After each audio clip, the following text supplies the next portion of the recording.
Well, today is August 13th, and it's a very special episode for everybody because I know for a fact I may have some viewers who are into the Japanese wrestling scene. So, all of this episode is all about the Japanese wrestling scene. So, we have ChocoPro 248, which three matches, but one of the matches is a special exhibition match with Mei Suruga taking on one of the new trainees who's been training in the dojo. Of course, we cannot forget we got New Japan Pro Wrestling with more of the G1 Climax. We're going to see who's still alive in the tournament in all four blocks. And of course, we're going to do the last 2 days of the Tokyo Princess final, Tokyo Princess Cup.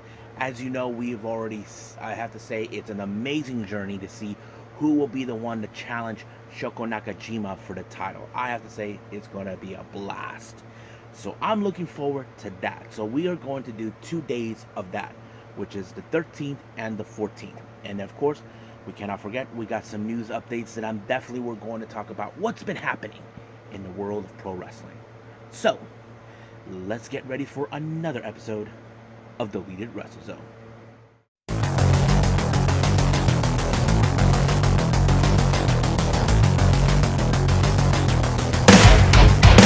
Are you ready? Get up, get up! Get up, get up! Get up, get up! Get up, get up! Get up, get up! Get up, get up!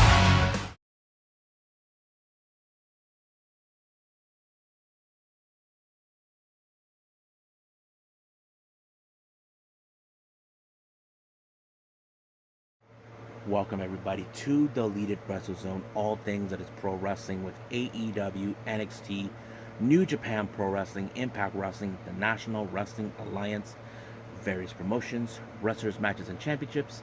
I am your host, Gerard here. So, let's begin with ChocoPro 248. Our first match is an exhibition match. We have, of course, Mei Suruga taking on one of the new trainees who's been learning under the dojo banner. We have this girl named Mia. Not much about her, but the match was pretty good. I have to say she has looked more like she is improving, but however, the match didn't go exactly who was a winner on this one. It ended with a time limit draw. Now, I'm not going to presume, but I'm going to assume that this match went up to maybe 5 to 10 minutes or so, somewhere around there. I'm not 100% sure, but I have to say it was pretty good to see something different because, as you know, Emi Sakura, she is an instructor. She opened up her own wrestling school twice on two different occasions, one with Ice Ribbon and the other with Got to Move. So we'll see how the progress of Mia goes. I don't know what generation she's in, but we'll see about that. Now, our next match, we have a very interesting tag team match. We got Chika Hoshikawa and Sayaka Obihiro taking on CDK, Masahiro Takanashi, and Chris Brooks. Now, you know CDK has been one of the most dominating tag teams in, ChocoPro and Got to Move in every front. You know exactly the type of tricks. Now, however, Chika Hoshikawa, her energy has always been one of her main weapons, but however, that did not work on this occasion. Sayako Bihiro, who is an honorary member of UMA, as you know, she is trying everything possible to disorient Masa, but Chris Brooks is always there. But CDK picked up a good victory by pinning both these ladies with a good win, and this is a huge disappointing loss for Chi and Sayaka. Now, our next match, we have Sairui teaming up with Yuna Mizumori to take on Mei Suruga and Antonio Honda. Now, this is a very unusual team up. Now, I'm sure Balinaki is watching this, probably not happy what he's seeing, Mei Suruga teaming up with Antonio Honda and all that stuff.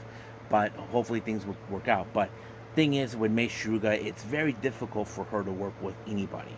I know she has with her best bro, she always has a strong connection.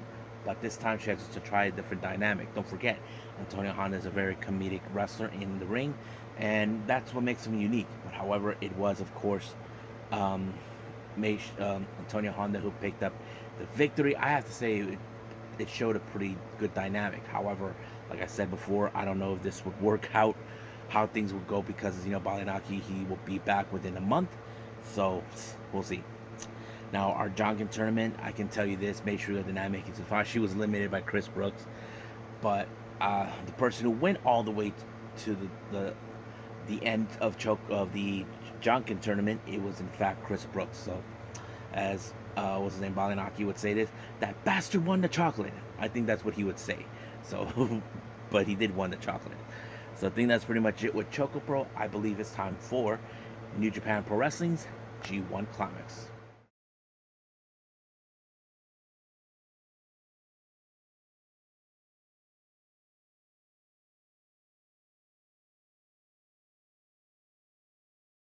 Okay, New Japan Pro Wrestling, day 17th of the G1 Climax. Now, as I mentioned time and time, we're getting closer to the end.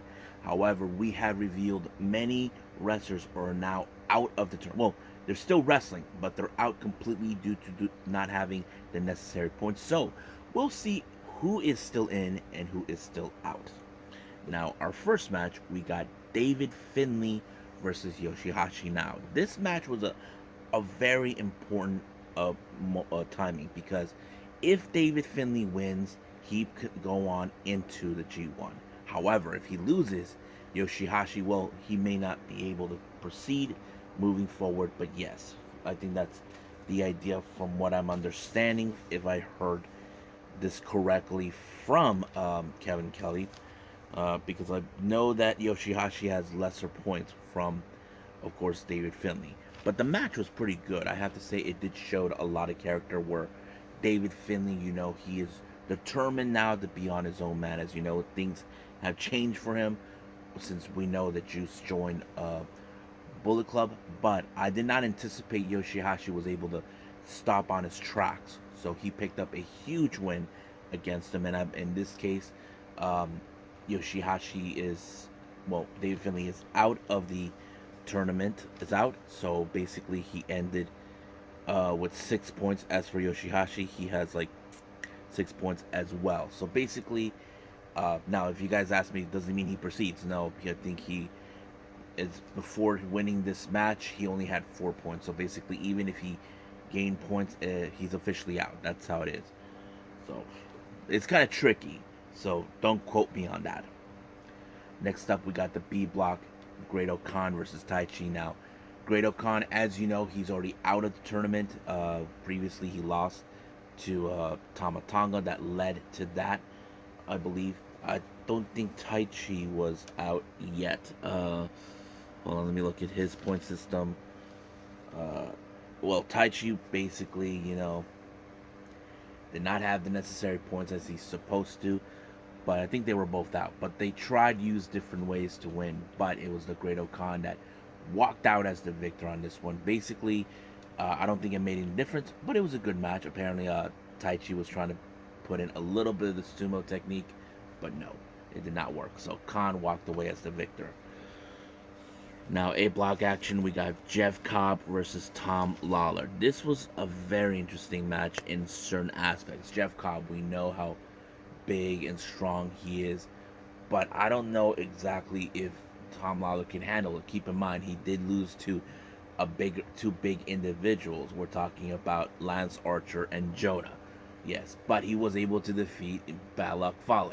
But I have to say, this was a very interesting match, because I don't think Lawler has the necessary points. So he was able to win this match, gain 2 points by ending with 6.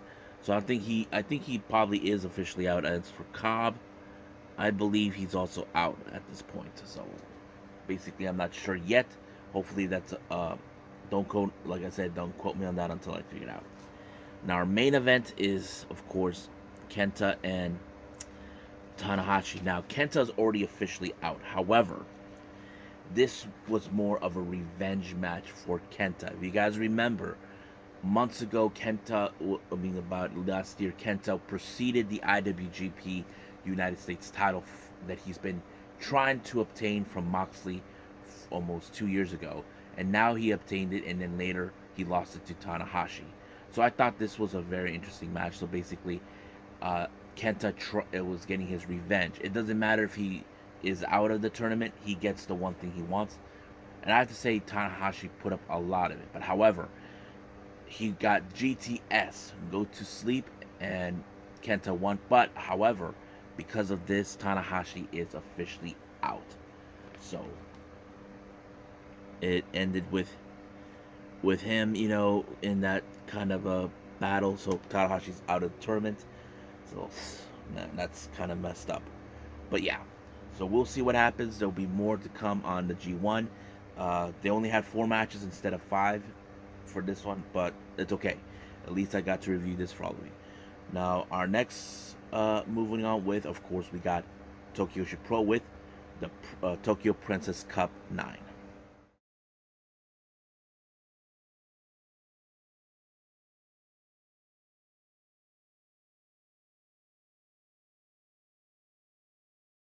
Okay, so Tokyo Joshi Pro Wrestling Tokyo Princess Cup 9.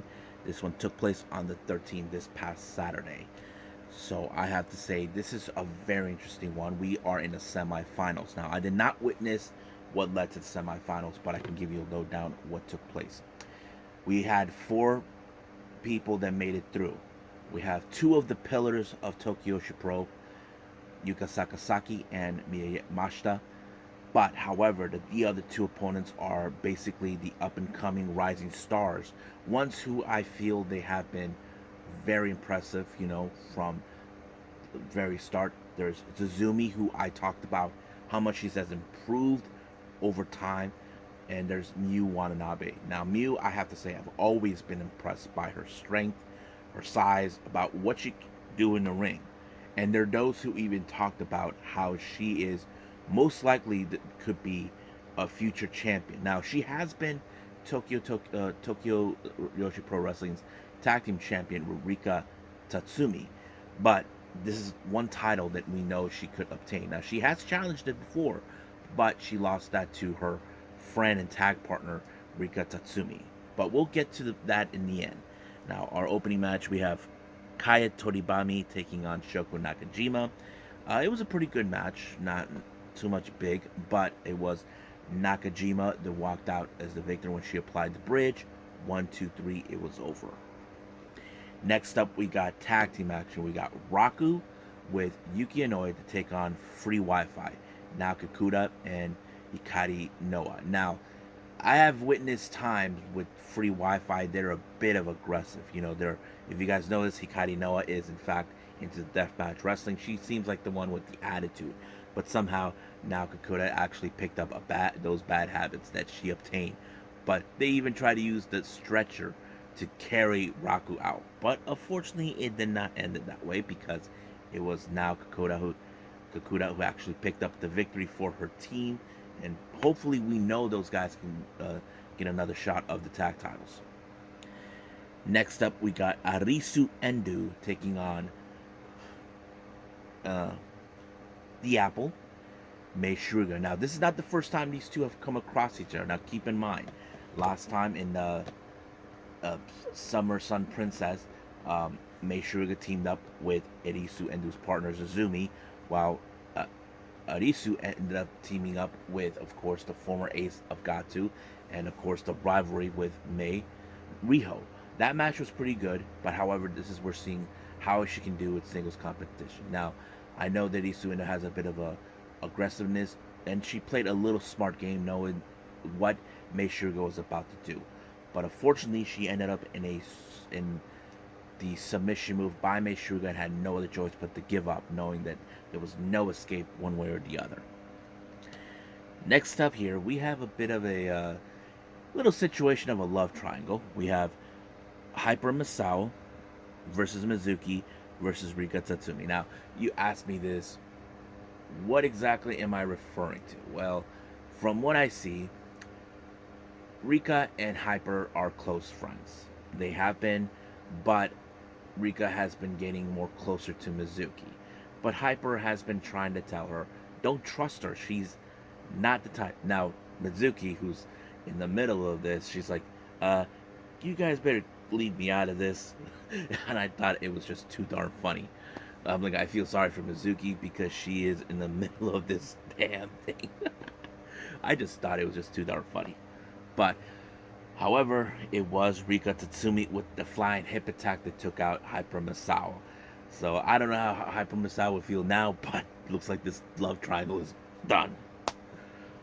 Now, this next one is a horror film match, in my opinion. We have Palm Arajuku, the very cherished girl,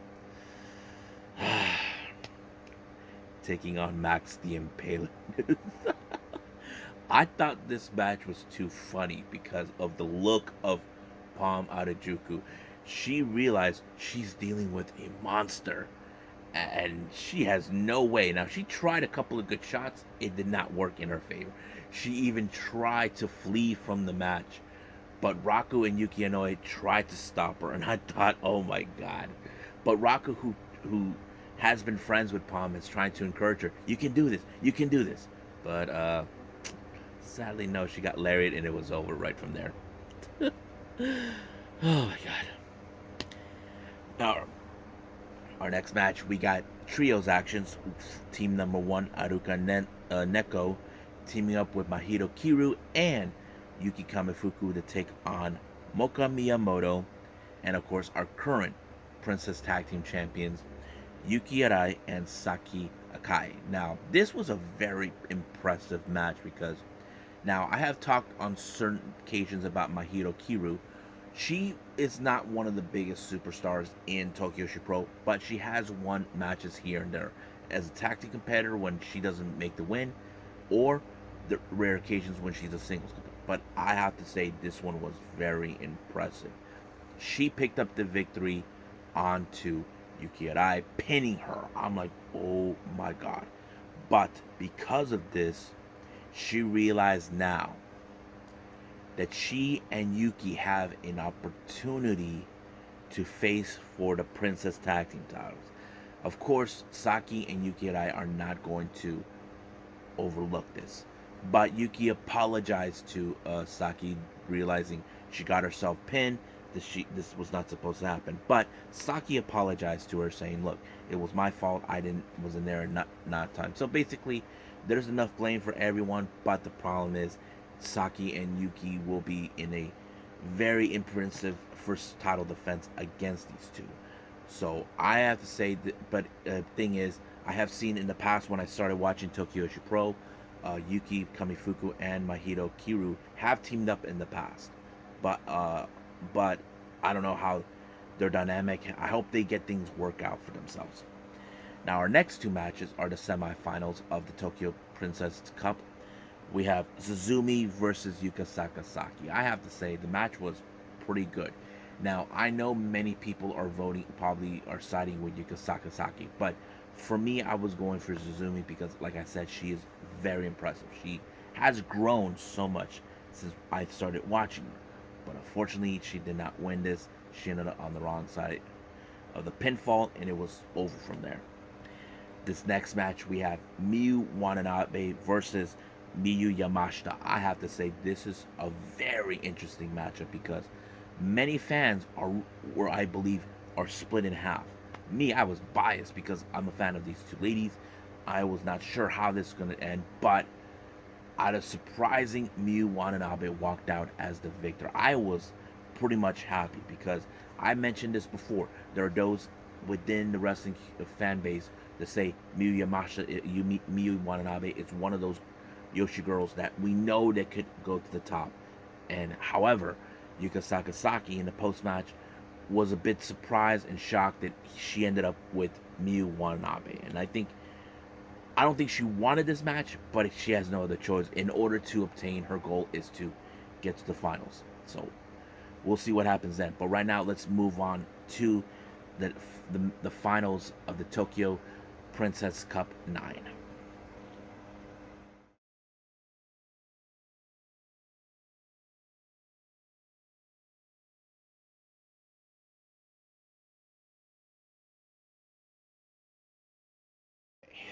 Now, as you guys know, I mentioned this on the news updates, but if you know this as well, the Up girls here on the starting of the Tokyo Princess Cup on the finals, the Up girls actually perform. However, they decided as soon as they were done performing to introduce their new member. I mentioned her already in the news updates. Shino, I did not. I think it was a great moment for everybody. Okay, let's introduce her. Now, I did find out a little bit about her. They're asking what's going to be her colors, since we now know she is part of the Up Up Girls. Now, if you guys know the history of Up Up Girls, the four original girls have four distinctive coloring. Of course, Miyu Watanabe had pink, Raku yellow, I think Pinano had peach, and of course, Hikari Noa had blue. Now, it's still unclear about Shino, what color she'll have, but we will see her soon enough. Now, I don't know what else is they're going to do with it, but I will see, hopefully in the upcoming weeks, we could see how much she has progressed. Now, let's move on from that. Our opening match we have is Moka Miyamoto taking on Naoki Kuda. Excuse me. So, I thought the match was okay. Naoki Kuda, who has been very impressive these past couple of months, I have to say she picked up a good victory on Moka Miyamoto, and that's how it goes. Next match, we got tag team action. We got Kaya Toribami and Hyper Misawa to take on Mahito Kiru and Yuki Kamifuku. Now, keep in mind, the Kiru and Kamifuku are currently now possibly the new challengers for the tag titles. Now, this is where they put themselves to the test. Now, I did mention before, Mahito has picked up wins here and there. Now, on certain times when it comes to tag teams, she's not the one who picks up the win. That's normally Yuki. But I was very impressed when she put Kaya Toribami in a spine buster to pick up the win. I'm like, whoa. So now the obvious question does remain. Do our tag team champions are now put on notice that Kiru and Kamifuku should not be taken lightly? Basically, do not overlook them. That is the key thing that I think they got to pay attention to.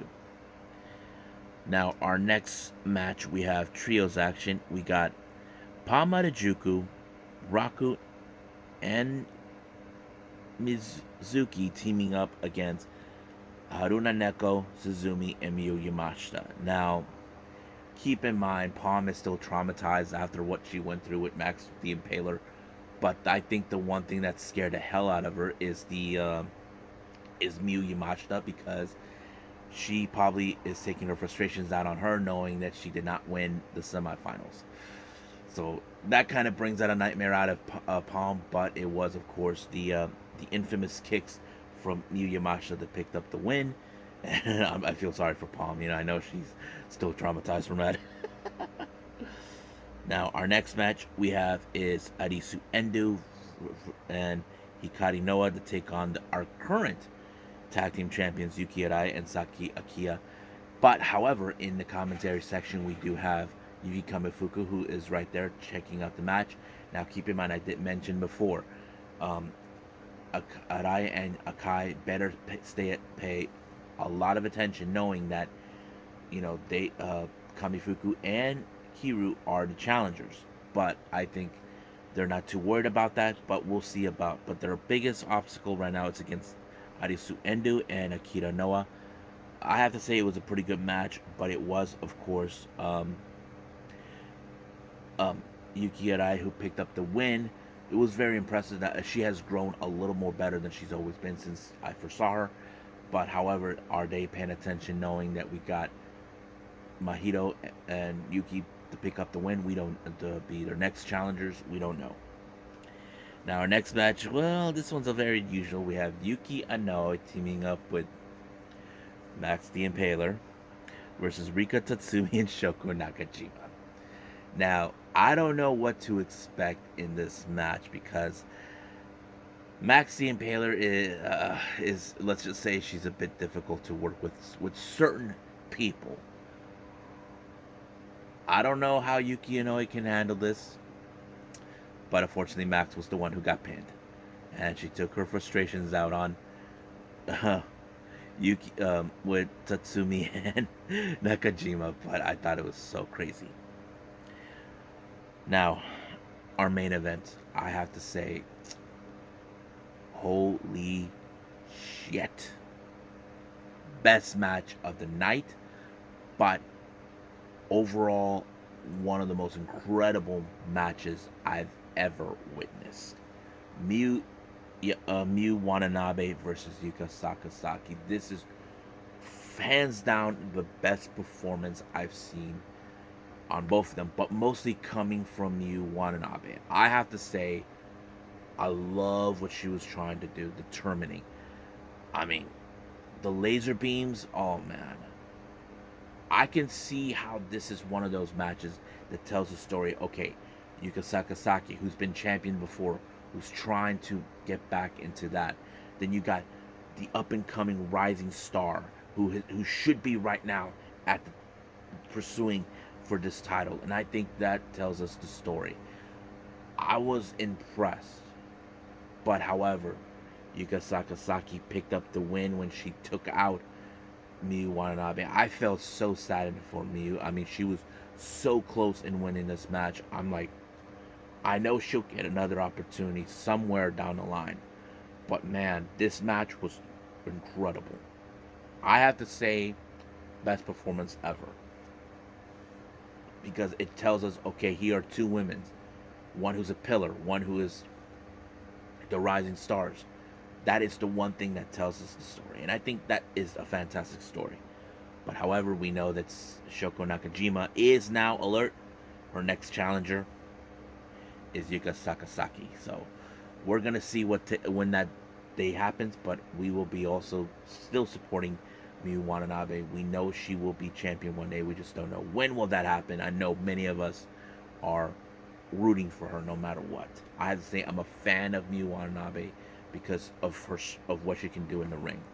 So I think that's pretty much it what we got with Tokyo Joshi Pro. I believe it's time for some news updates.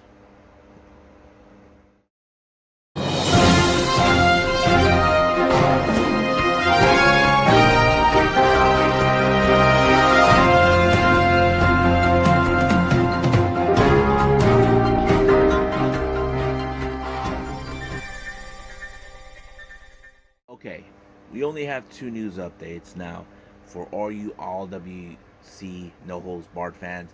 If you guys are from the LA region or anywhere in the SoCal region, good news, it's happening. IWC will be here in October in LA. Well, I'm from San Diego, but anywhere in the SoCal area. So I'm so excited. I don't know I will be able to go to. I would love to go see this show, but however, it still hasn't decided when will the venue is. By the time this video is uploaded on a Tuesday, I will probably get the information by then. So we'll see what happens then. I'm so excited because I know they're doing a fantastic job. I love this promotion. It's a really unique promotion involving death matches. You know, it makes me wonder if they ever invite prominence because this will be part of the wheelhouse. Now, our final update. I mentioned time and time again with Prestige Wrestling with their upcoming Halloween event, Roseland 4, Wake of the Dead. Well, I mentioned Jungle Kiona, Yamato, SB Kento, the American Wolves. Well, we got one more name that was already added, and that is, of course, Sumie Sakai. I'm like, holy shit, yes. Thank you. I don't know exactly how this, but if you guys know this, the last thing I did hear, Sumie Sakai was handling the bookings for Jungle Kiona. I don't know if Jungle Kiona convinced them to have her in there. I'm not sure, but I cannot recall if she's ever been in this promotion or not, because I know she wrestled. She lives here, and she wrestles anywhere in the U.S. So we'll find out soon enough. But I think that's pretty much it. What we got with news updates. I believe it's time to call it a day. Well, I hope everybody enjoys this episode. Like I said, this is the Japanese edition. Everything is all. We got ChocoPro, we have New Japan, and Tokyo Joshi Pro. Coming up, as you know, it's Monday. It's going to be, of course, AEW Dark Elevation. However, I am going to be reviewing 2 days that I missed, day 3 and day 4 of the N1 Victory. We're going to see how far these guys have progressed. I'm also considering, hopefully, there's other things. As you know, I watch all the wrestling stuff on watchprowrestling.org. They just recently uploaded All Japan Pro Wrestling. Deadlock Pro Wrestling, and a few others. I haven't decided, but I know that I have AEW Dark Elevation and the N1 Victory. Those are the only ones right now on my to-do list, but I haven't decided what else I'm gonna do. But I'll keep you guys surprised if that's the case. But for now, I'll see you guys in the next DWZ time. Same DWZ channel. I must bid all of you adieu. So, goodbye. Mwah. And have a nice day.